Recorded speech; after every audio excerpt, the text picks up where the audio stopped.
Welcome and thank you for joining us on Birth Mother Matters in Adoption with Kelly Rourke-Scary and me, Ron Rains, where we delve into the issues of adoption from every angle of the adoption triad. Do what's best for your kid and for yourself, because if you can't take care of yourself, you're definitely not going to be able to take care of that kid, and that's not fair.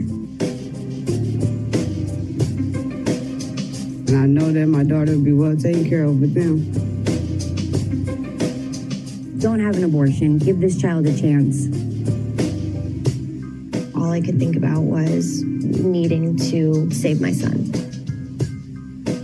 My name is Kelly Rourke-Scary. I am the Executive Director, President, and co-founder of Building Arizona Families Adoption Agency, the Donna K. Evans Foundation, and creator of the You Before Me campaign. I have a bachelor's degree in family studies and human development and a master's degree in education with an emphasis in school counseling. I was adopted at the age of 3 days, born to a teen birth mother, raised in a closed adoption, and reunited with my birth mother in 2007. I have worked in the adoption field for over 15 years. And I'm Ron Rains. I've worked in radio since 1999. I was the co-host of 2 successful morning shows in Prescott, Arizona. Now I work for my wife, who's an adoption attorney, and I'm able to combine these 2 great passions and share them on this podcast.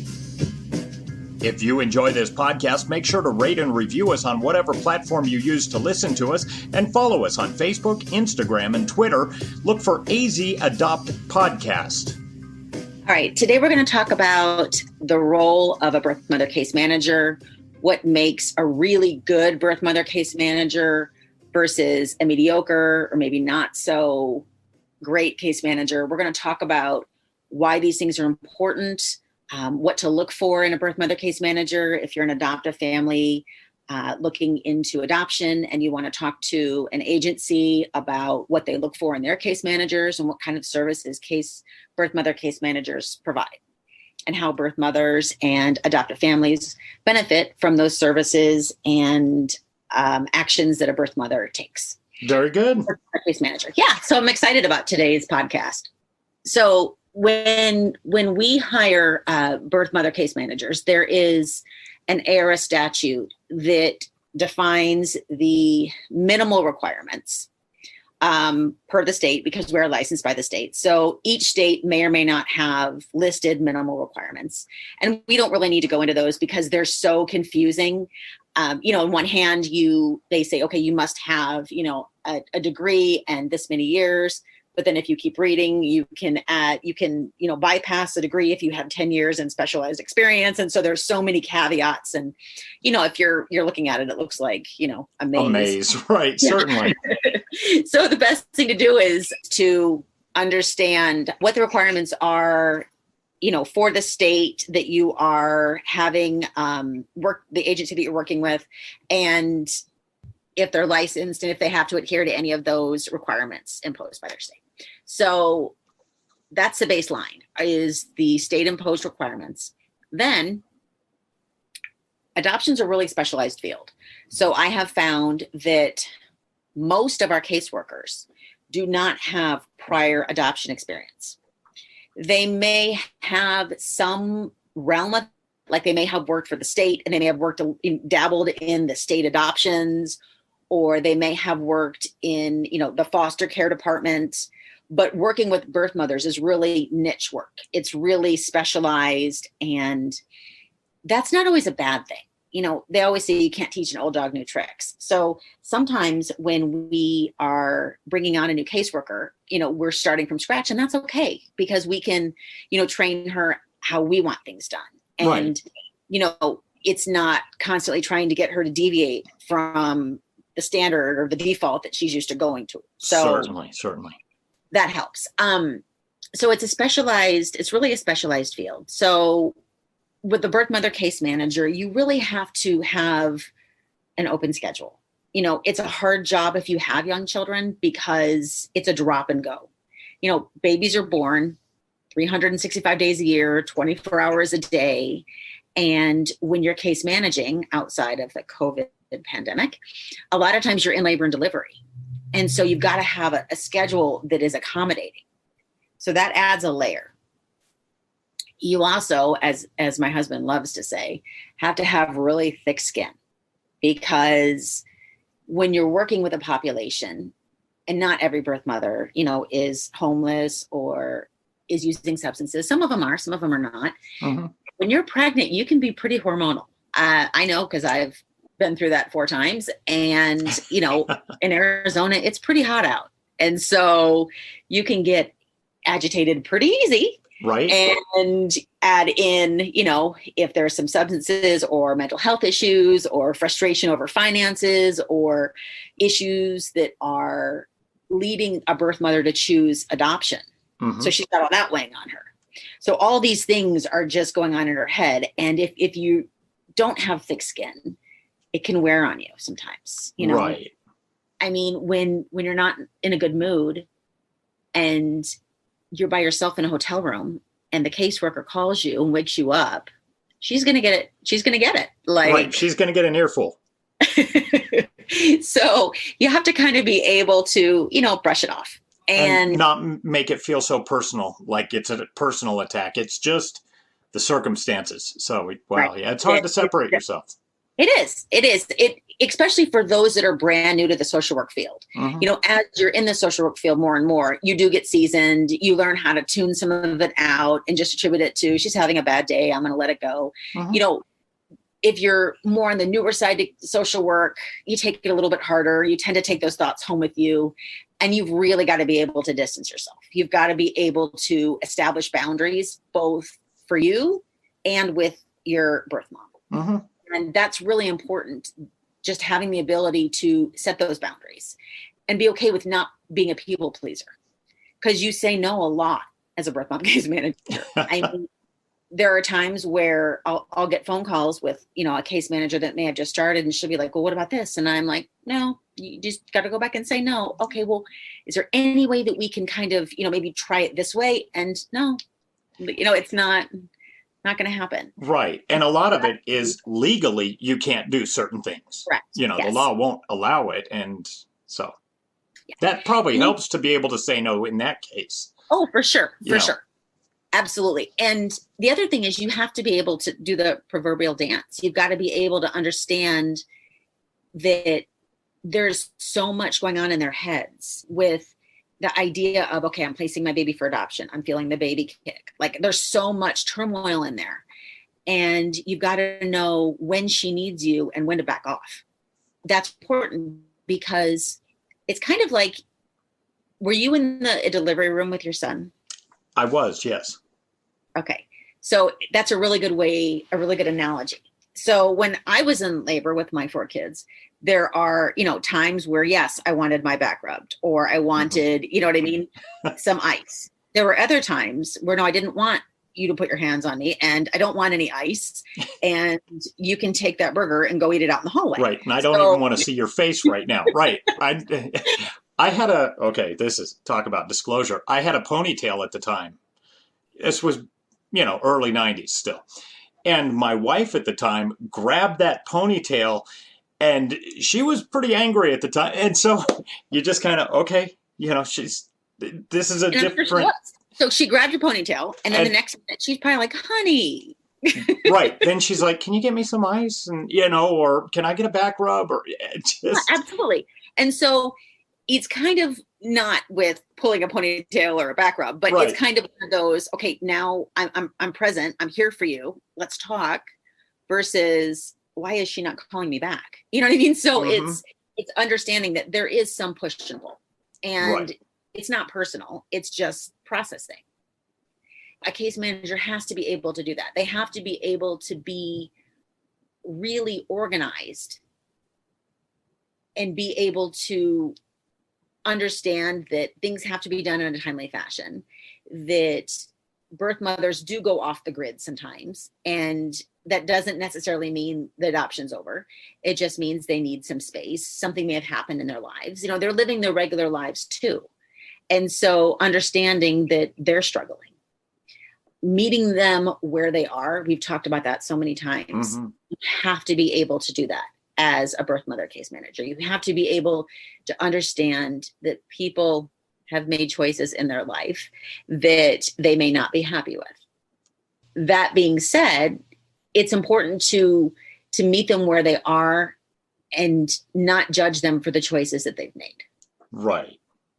Because people can pick up real quick on when they're being judged. I think that's probably true. And sometimes I believe that people pick up on judgment that isn't even there. So you really need to get that judgment out of the way completely, because you don't want him to even perceive you as being judgmental. You know what I mean? Even if you're not.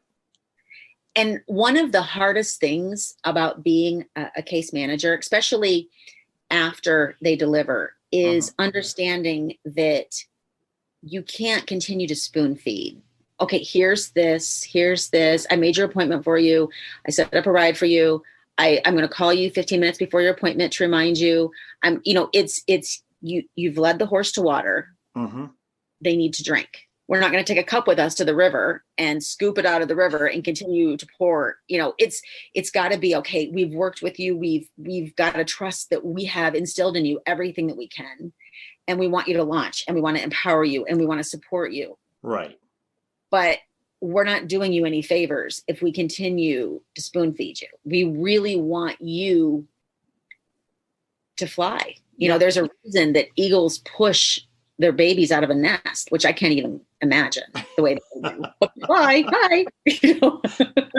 I mean, I just wonder what goes through their head the minute before they do it. Right. Oh, if it was you, I'm sure. Just going through the torment of, no, I shouldn't do this. Oh, I can't. I can't even imagine. I'd be the eagle on the bottom of the nest looking down going, I wonder if this is too far. Like, I wonder if I made a nest that's a little closer to the ground in case it didn't take flight, would we still be okay? Now, how can I erect a trampoline underneath? Yeah, exactly. And yes. And then we'd be doing eagle push-ups every day for months prior. Right. So yeah. And then the weather would have to be just right so that they, wasn't too windy or raining. Or right. You're going to be like NASA saying, oh, we can't have a launch today. The weather's too bad. There's too many clouds. Exactly. So by the time I would push them out, they'd probably be full grown eagles and, just forget it. I'm out of here. So I think that, a case manager has to have that. They have to be able to be genuine and true and real to not only themselves, but to the birth mom. And the relationship that you build is a real relationship. And it is hard at the end when, if she chooses to not go to the Donna Kevin's program and she chooses to manage her own living expenses and she's done and walks out the door, it's hard to let go. And it's something that takes time to be able to accept and understand. I've had caseworkers, even very seasoned ones, tell me, I'm really struggling. I'm really struggling saying goodbye. And there is a process and it's hard. The other thing is that when a birth mother has changed her mind or she's scammed, and you as a case manager have to have the ability to go backwards with a supervisor and say, okay, let's really talk about what happened. Let's see if there's any signs that we can look back at now that we didn't see then, and really, really staff the case and understand, was there something that I could have done differently, or is there something, because that's how you grow and learn. And right. And that's how you're going to make it better for the future, where you can go, oh, wait, I remember this red flag. That's something I should keep an eye on. Yeah.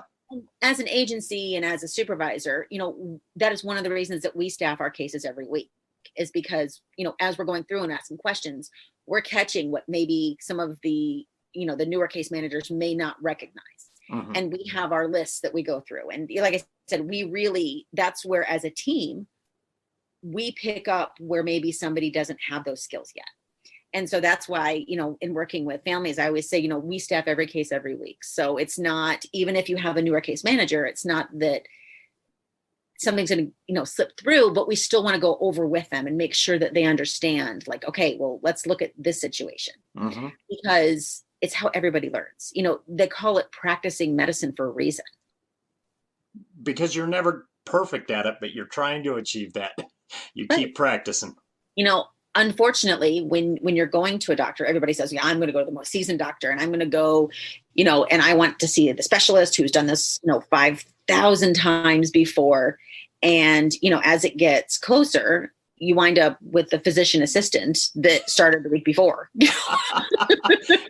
They got to start somewhere on that journey to That's what I'm trying to 5,000. say. They got to start somewhere. And that's where, as a nation, we need to give people grace.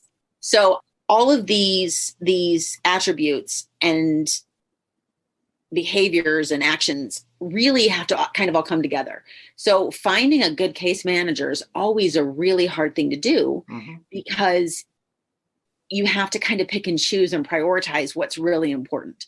I would say, as an agency for us, what I feel is really important is somebody who's very coachable, somebody who meets the requirements of the state to be a case manager. I would say it is somebody that has an open heart and wants to help those that want the help. Somebody who's not judgmental, somebody who is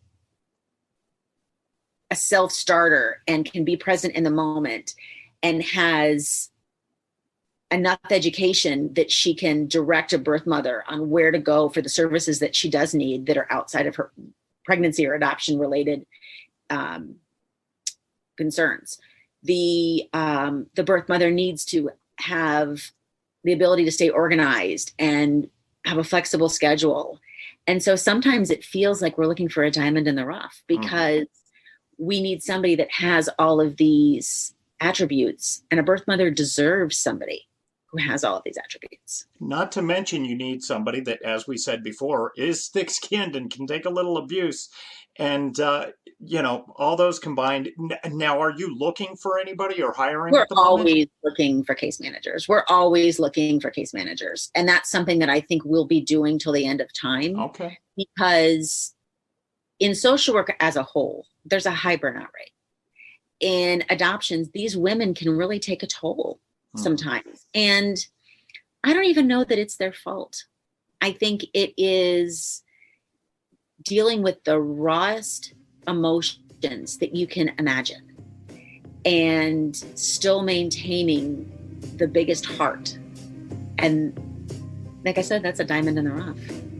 We have a pregnancy crisis hotline available 24/7 by phone or text at 623-695-4112, or you can reach us on our toll-free number at 1-800-340-9665. We can make an immediate appointment with you to get you to a safe place, provide food and clothing, and help you get started on creating an Arizona adoption plan, or just give you more information.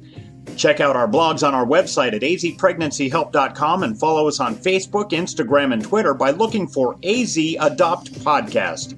If you enjoy this podcast, make sure to rate and review us on whatever platform you use to listen to us. Birth, Mother Matters, and Adoption was written and produced by Kelly Rourke-Scary and edited by me. Thanks go out to Grapes for letting us use their song I Don't Know as our theme song. Join us next time on Birth, Mother Matters, and Adoption. For Kelly Rourke-Scary, I'm Ron Rains, and we'll see you then.